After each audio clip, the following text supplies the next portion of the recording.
আচ্ছা, এখন ইউটিউবে বড় ভ্লগারদের পরিস্থিতি দেখে যেটা মনে হচ্ছে, মানে বড় ভ্লগার ইন দ্য সেন্স সেই প্রথম সারি ভ্লগার যারা সেই সময় থেকে ভ্লগ চালু করেছে, যখন কিনা ভ্লগিং কী জিনিস সেটা বেঙ্গলি কমিউনিটিতে সেরকম একটা কেউ জানতো না।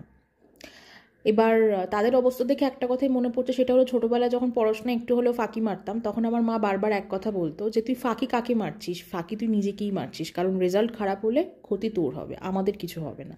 তো এই বড় ব্লগারদের দেখে আমার সেটাই মনে হতো যে এই যে ভিউয়ারদেরকে উল্লু বানানো, হ্যাঁ ভিউয়ারদের সামনে নিজেদের একটা অন্য একটা ক্যারেক্টার পোর্ট্রে করা, এই যে আস্তে আস্তে রিভিল হচ্ছে তাদের যে ভেতরকার যে মানুষটা, সেটা যে আস্তে আস্তে প্রকাশ পাচ্ছে, এতে ক্ষতিটা কার হচ্ছে? তাদেরই তো হচ্ছে। তার কারণ তারা ভ্লগ করে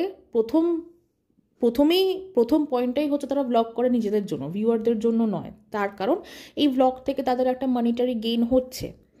ভিউয়ারদের কাছে প্রচুর অপশানস আছে, তারা আজকেই কোনো ব্লগারের যদি ভিডিও ভালো না লাগে তারা অন্য কোনো ব্লগারের ভিডিও দেখবে, কিন্তু এই সমস্ত ব্লগারদের ক্রেডিবিলিটি নষ্ট হচ্ছে, তাদেরকে আর ভিউয়াররা বিশ্বাস করতে পারছে না। ঠিক আছে, এবার আসি মেইন টপিকে। সেটা হচ্ছে যে প্রথমত কারোর সাথে কারোর সম্পর্ক আছে এটা প্রমাণ করতে গেলে একটা সলিড এভিডেন্স লাগে। Solid evidence in the sense একসাথে ফটো না হলেও চলে, কিন্তু ধরুন তার আশেপাশে যে সেই মানুষটার প্রেজেন্স আছে এইগুলো প্রমাণ করতে হয়, বা এরকম কোনো এভিডেন্স আসতে হবে, বা আমরা দেখবো, তারপর তো গিয়ে আমরা স্টেটমেন্ট পাস করতে পারবো। তার আগে কি করে বলবো যে কেউ কারোর সাথে একটা সম্পর্কে আছে? এখানে তো শুধু টিনার ইমেজটা জড়িয়ে নেই, যার নামটা জড়ানো হচ্ছে তার ইমেজটাও তো এখানে ম্যাটার করে, তাই না? এবার তার প্রোফাইলটা কেন লক, সেটা নিয়েও অনেকের অনেক প্রশ্ন উঠছে যে তার প্রোফাইলটা কেন লক করা হলো। এবার প্রোফাইল লক অনেক কারণেই হতে পারে, যেহেতু তার নামটা চারিদিকে ছড়িয়ে গেছে ডেফিনেটলি বৌদিবাজের থ্রু, তো সবাই এখন দেখতে যাবে, বা সবাই দেখতে গেছিল একবার করে যে দেখি তো গিয়ে ছেলেটা কি কেমন দেখতে। এবার তারপরে এটাও রিউমার ছড়ানো হলো, বা এটাও চারিদিকে ছড়িয়ে গেল যে টিনা সেই পার্টিকুলার ছেলেটার ভিডিওতে কেয়ার রিয়াক্ট করেছে, এবার সেটা দেখতেও মানুষ গেছে। এবার এমন তো প্রচুর মানুষ আছে, ভিউয়ারদের মধ্যেও আছে, কন্ট্রোভার্সি ক্রিয়েটারদের মধ্যেও আছে, যাদের কিনা কিউরিওসিটি মারাত্মক। ঠিক আছে, এবার তারা হয়তো গিয়ে মেসেঞ্জারে কল করেছে বা বারবার পোক করেছে, ডিস্টার্ব করেছে, সেই কারণেই হয়তো ডিস্টার্ব ফিল করে প্রোফাইল লক করেছে। এবার প্রোফাইল লক করেছে, সেখান দিয়ে তো আবার এটা প্রমাণিত হয় না যে সম্পর্কে আছে। এবার যদি সম্পর্ক থেকে থাকে অবশ্যই সেটা তো আস্তে আস্তে রিভিল হবে, আর যদি না থেকে থাকে সেটাও আমরা জানতে পারবো পরবর্তীকালে গিয়ে। এখনই একটা মানে 100% গ্যারেন্টির স্ট্যাম্প মেরে স্টেটমেন্ট পাস করাটা ভীষণই অযৌক্তিক বলে আমার মনে হয়। এবার আসি আর একটা কথায়, সেটা হচ্ছে যে বলা হচ্ছে যে টিনার সাথে এই ফোকলার সম্পর্ক জুন জুলাই থেকেই নেই। ঠিক আছে, এবার টিনা গত বছরের এপ্রিল মাসেই বলেছিল যে ওর লিগাল হাজব্যান্ডকেও লাগবে না, ওর বয়ফ্রেন্ডকেও লাগবে না, ওর চাই বাচ্চা। ঠিক আছে, আচ্ছা মেনে নেওয়া গেল। এবার ধরেই নিলাম যে পুরো যেহেতু একটা সম্পর্ক, সে সম্পর্ক থেকে বেরিয়ে আসতে ওর আরও 2-3 মাস সময় লেগেছিলো, তো আমি ধরে নিচ্ছি ওই এপ্রিল থেকে জুলাই মাসের ওই পিরিয়ডটার মধ্যে ওদের ব্রেকআপটা হয়েছে। তাই যদি হয়ে থাকে তাহলে ব্রেকআপের পরপরই তো ব্রেকআপের কষ্ট, বেদনা, হিংসা এগুলো তো দগদগে থাকে। তাহলে ফোকলা 2025-এর মার্চ মাস অবধি কেন ওয়েট করলো রিভেঞ্জ নেওয়ার জন্য? এতদিন কেন রিভেঞ্জ নিল না? এবার অনেকে বলতে পারে যে ওর কাছে টিনার যে সমস্ত এভিডেন্স ছিল সেগুলো ও সেফ সাইডে সরিয়ে রাখছিল, তাই সময় লেগেছে, যেহেতু ও পরে সেই তথ্যগুলো নিয়ে ওকে ব্ল্যাকমেল করবে। তাই যদি হয়ে থাকে তাহলে আমি যতদূর দেখেছি ফোকলা একটা ইউজলেস জবলেস ছেলে। ঠিক আছে, ওর সারাদিন কোনো কাজ নেই, তাহলে ওর এভিডেন্স সরাতে ম্যাক্স টু ম্যাক্স 2 মাস সময় লাগবে, মানে 1 থেকে 2 মাস সময় লাগবে। কিন্তু আগের বছরের জুলাই মাস থেকে এই বছরের মার্চ মাস, মানে একটা হিউজ স্প্যান অফ টাইম, এতদিন কি করছিল? ঘুমাচ্ছিল, নাকি ওর ভেতরের যে প্রতিহিংসার আগুন সেটা জ্বালানোর জন্য কাঠখড় খুঁজছিল? কোনটা? এইবার আসি আর একটা কথা, সেটা হচ্ছে অ্যাপার্টমেন্ট। আমি ধরে নিচ্ছি যে যেহেতু ও লোকাল ছেলে, তো ও এদিক ওদিক থেকে খবর নিয়ে টিনাকে ফলো করে ও কোন অ্যাপার্টমেন্টে থাকে সেইটার অ্যাড্রেস ও পেয়ে গেল। কিন্তু বিষয়টা হচ্ছে রাস্তার ওপর যে সমস্ত অ্যাপার্টমেন্ট থাকে, যেহেতু আমার শ্বশুরবাড়িও কলকাতা শহরের একটা অ্যাপার্টমেন্টই একদম রাস্তার ওপরই, সুতরাং আমি দেখেছি যে কোল্যাপসিবল গেটে সবসময় তালাটা লাগানো থাকে, মানে লক করা থাকে। এবার যার ঘরে যদি কোনো আত্মীয় আসে বা কোনো লোকজন আসে, কোনো প্রয়োজন পড়ে, পার্টিকুলার সেই ঘরের লোক আইদার ওপর থেকে নিচে এসে চাবিটা খুলে দেয়, নাহলে ওপর থেকে চাবিটা দিয়ে দেওয়া হয় তালা খুলে ঢুকে যাওয়ার জন্য। এবার বিষয়টা হচ্ছে যে তাহলে তো টিনার ফ্ল্যাটটা যেটা দেখলাম সেটা হচ্ছে একদম রাস্তার ওপরে, তাই তো? তাহলে যেহেতু ওটা একটা স্ট্যান্ড অ্যালোন বিল্ডিং, তাহলে সেখানে তো কোনো সিকিউরিটি গার্ড থাকবে না জানা কথা, কিন্তু কোল্যাপসেবল গেটটা তো নিশ্চয়ই 24 ঘন্টা তালা দেওয়া থাকবে, তাই তো? তাহলে সেই তালা খুলে ভেতরে ঢুকলো কি করে ফোকলা? আইদার কেউ খুলে দিয়েছে, না হলে ওর কাছে অলরেডি চাবি ছিল।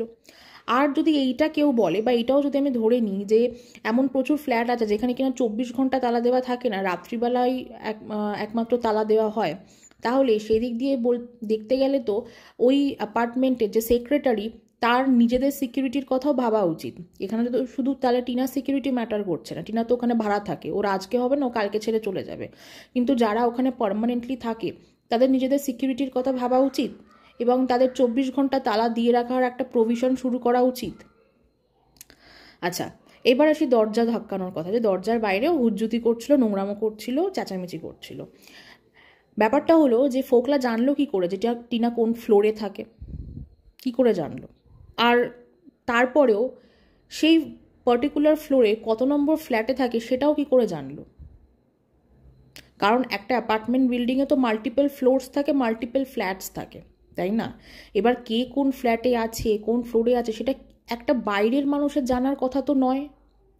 আইদার তাকে ভেতর থেকে কেউ খবর দিয়েছে, আর না হলে অলরেডি তার সেখানে যাওয়া আসা ছিল, সেই কারণেই সে জানতো। আচ্ছা, তারপরে আর একটা কথা, সেটা হচ্ছে সিকিউরিটি। আমি কয়েকদিন আগে একটা ভিডিওতে বলেছিলাম যে টিনাকে নিয়ে যে কি কন্ট্রোভার্সি হচ্ছে না হচ্ছে, আই এম লিস্ট বদার্ড। ও ভিডিওতে কন্ট্রোভার্সি ছড়ে, সেটা নিয়ে কন্ট্রোভার্সি ক্রিয়েটাররা, স্পেশালি সেই সমস্ত কন্ট্রোভার্সি ক্রিয়েটার যারা কিনা ওর বিরুদ্ধে ভিডিও করে, তারা ওকে নিয়ে কন্ট্রোভার্সি করবেই। কিছু একটা খুঁজে পেলেই ওর তারা সেটা নিয়ে কন্ট্রোভার্সি করবে, সে করুক। কিন্তু বিষয়টা হচ্ছে যে I am more concerned about Tina's security, এটাও আমি বলেছিলাম। এবার দেখুন, আমি একটা থার্ড পার্সন, আমি একটা বাইরের মানুষ, আমি ওর সিকিউরিটি নিয়ে কনসার্ন হলে তো হবে না, ওকে ওর সিকিউরিটি নিয়ে কনসার্ন হতে হবে। তার কারণ এই ফ্ল্যাটে আসার আগেও ও একটা ফ্ল্যাটে গিয়েছিল, সেখানে ওর অ্যাড্রেস রিভিল করা হয়েছিল, ওকে অনেক সাফার করতে হয়েছে, তার মানে ও অলরেডি এই বিষয়টাতে এক্সপিরিয়েন্সড, তাই তো? তাহলে যে ছেলেটার সাথে ওর দীর্ঘ মাস ধরে কোনো সম্পর্ক নেই, এবং সেই ছেলেটা অলরেডি তার নিজের ইউটিউব চ্যানেল থেকে 2টো ভিডিও এবং একটা লাইভ, একটা কমিউনিটি পোস্ট করে রীতিমতো ওকে ইনডিরেক্টলি থ্রেট দিয়েছে দিনের পর দিন, ঠিক আছে? তাহলে তো ওর আরও অ্যাওয়্যার হওয়া উচিত ছিল যে ওর ওপর যখন তখন একটা অ্যাটাক হতে পারে। তাহলে যখন ছেলেটা এসে ওরকম হুজ্জুতি করছিল, নোংরামো করছিল, ওর চট করে কেন দরজাটা খুলে দিল? ওর তো উচিত ছিল সবার আগে সেবক দাদা, ওর মা, ওর দাদা, এদেরকে ফোন করার, ফোন করে তাদেরকে ডাকা, তারা যখন আসবে তারপরে দরজাটা খুলবে কি খুলবে না সেটা পরের কথা। হঠাৎ করে দরজাটা কেন খুলে দিল? তার মানে ও ওর আগের যে সমস্ত এক্সপিরিয়েন্সগুলো হয়েছে ওর সাথে, সেখান থেকে ও কোনো শিক্ষা লাভ করেনি, বা হয়তো করতে চায়নি। তার কারণ আমি যেটা বলেছিলাম আমার আগের ভিডিওতে, যে ও আগে যেরকম ছিল অবাধ্য, ও নিজে যেটা ভালো বুঝতো সেটাই করতো, ও এখনও তাই আছে। ও নিজেকে ভীষণ চালাক চতুরভাবে, ভীষণ বুদ্ধিমতীভাবে, আসলে ও সেটা নয়, এবং ওর কোনো পার্সোনালিটি নেই।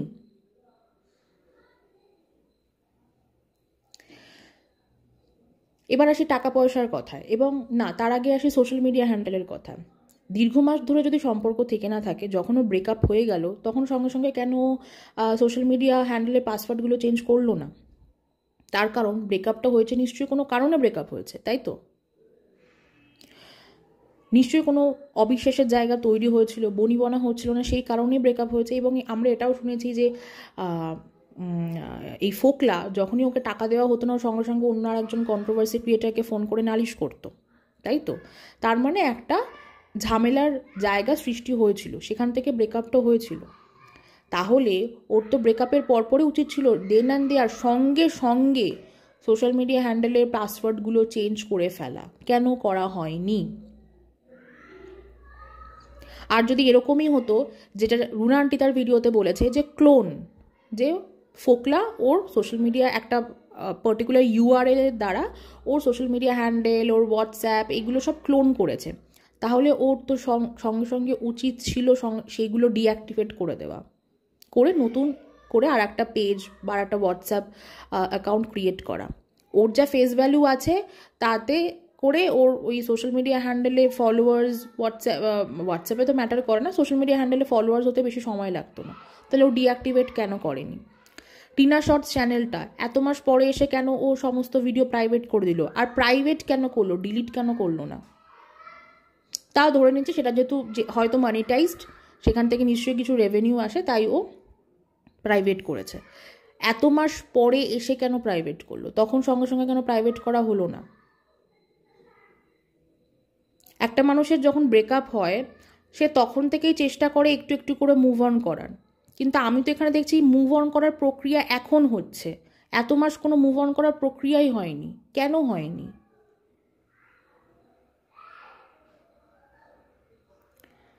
এবার আসি ব্যাংক ডিটেলস। সেটা হচ্ছে যে ও হয়তো ভেবেছিল যে ওর সাথে ফোকলার বিয়ে হবে, ও ওখানে সংসার পাতবে, সেই কারণে ও যা গাধার মতো যে গাধার মতো খাটনি না, বাট খেটে খুঁটে যে টাকাটা রোজগার করেছে সেটা ও প্রোভাইড করেছে ফোকলাকে, যাতে ওর ঘর বাড়ি সুন্দর করেও তৈরি করতে পারে।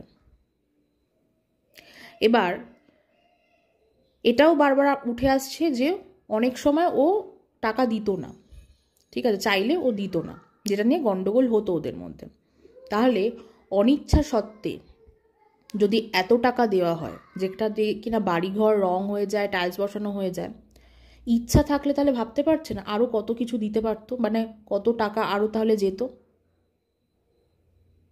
আমি শুনছি এগুলো, যত আমি শুনছি তত বেশি অবাক হচ্ছি আমি। আসলে কি বলুন তো, ওই মাসের মাইনে চাকরি তো করতে হয় না। আমরা যারা চাকরি করি আমাদের তো মাসে একটা স্পেসিফিক অ্যামাউন্টে স্যালারি ঢোকে, না তার থেকে কম ঢোকে না তার থেকে বেশি ঢোকে। সেটা দিয়ে আমাদের প্রত্যেক মাসে চালাতে হয়, সব কিছু চালাতে হয়, নিজেদের খাওয়া খরচ, খাওয়া, যাতায়াত, যারা রেন্টেড অ্যাপার্টমেন্ট বা বাড়িতে থাকে সেখানে রেন্ট দেওয়া, তারপরে যাদের ইএমআই আছে সেই ইএমআইগুলো দেওয়া, তারপরে সেভিংস, ইনভেস্টমেন্ট, আরও প্রচুর ব্যাপার আছে।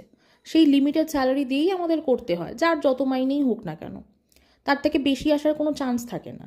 কিন্তু এদের তো কোনো লিমিট নেই, আনলিমিটেড, যে মাসে যত ভিউজ সেই মাসে তত রোজগার। আর একটা সময় তো এখন না ভিউজ পড়েছে, যখন কিনা ওর কন্ট্রোভার্সি ওকে নিয়ে তুঙ্গে ছিল তখন তো প্রচুর ভিউজ হতো, লাখ লাখ ভিউজ গেইন করেছে, তখন তো প্রচুর রোজগার করেছে ও। তার মানে অনিচ্ছা সত্ত্বেও যদি এত টাকা দেওয়া হয়, ইচ্ছা থাকলে তো বাপরে বাপ আরও দুটো বাড়ি বানিয়ে দিত তাহলে। খাটাখাটনি করতে হয় না তো, রোদ বৃষ্টি এগুলো কোনোটাই গায়ে লাগিয়ে আর রোজগার করতে হয় না তো, তাই টাকাটা গেছে, ওই কারণে আর অতটা গায়ে লাগেনি। এখন এসে সেই টাকাটা চাওয়া হচ্ছে। নিজের বাবার নামে যে ফোনটা কেনা হয়েছিল সেটা ওই ভিখারিটাকে দিয়ে দিয়েছে। কেন? ওর বাবা মাকে কত টাকা দেবে কি দেবে না সেটাতে আমি কিছু বলছি না। ওর বাবা মায়ের মেয়ে কি ছেলে ডাজেন্ট ম্যাটার, ও বাবা মায়ের সন্তান, ও দিতেই পারে। হ্যাঁ, ওর দাদার জন্য যদি ও কিছু প্রোভাইড করে থাকে তাহলে সেটা অন্যায়, তাহলে তো বলবো ওর দাদা, সবার আগে ওর দাদা একটা স্পাইনলেস পার্সন।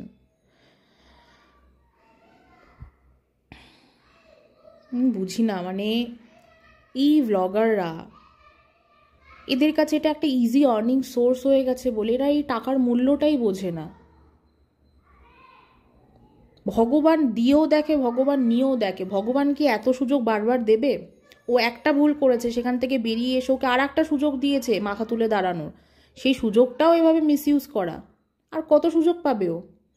আর অলরেডি যে সমস্ত ভিউয়াররা ওর মাতৃত্বের পাশে দাঁড়িয়েছিল সেই সমস্ত ভিউয়াররা বুঝে গেছে। যারা বোঝেনি ঠিক আছে, তারা কি বলবো, সেলফলেসলি হয়তো চোখ বন্ধ করে ওর পাশে আছে, থাকুক, সেটা নিয়ে অসুবিধা নেই। কিন্তু বেশিরভাগ ভিউয়াররাই বুঝে গেছে। আর এখন এই দুজন কপতি চ্যানেলের যা অবস্থা, এরা কন্ট্রোভার্সি ছাড়া নিজেদের ভিডিও চালাতেই পারবে না, অসম্ভব। তার কারণ এরা মনে করছে যে ভিউয়াররা ওদের ভিডিও দেখতে বাধ্য, এরা এরকম একটা মেন্টালিটি নিয়ে চলে। কিন্তু এরা এটা বোঝে না যে ভিডিও না দিলে এদের চলবে না।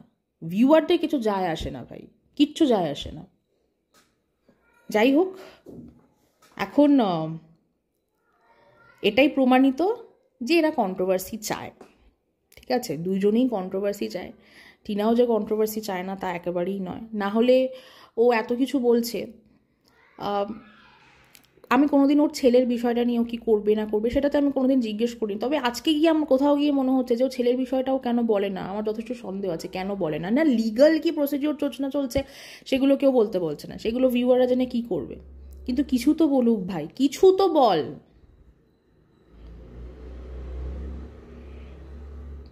এনিওয়েজ,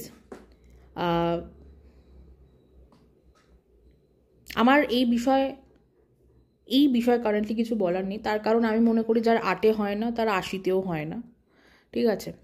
আর যারা বলছেন গাইডেন্স গাইডেন্স গাইডেন্স, গাইডেন্স কে কাকে করবে, কাকে গাইডেন্স করার কথা আপনারা বলছেন?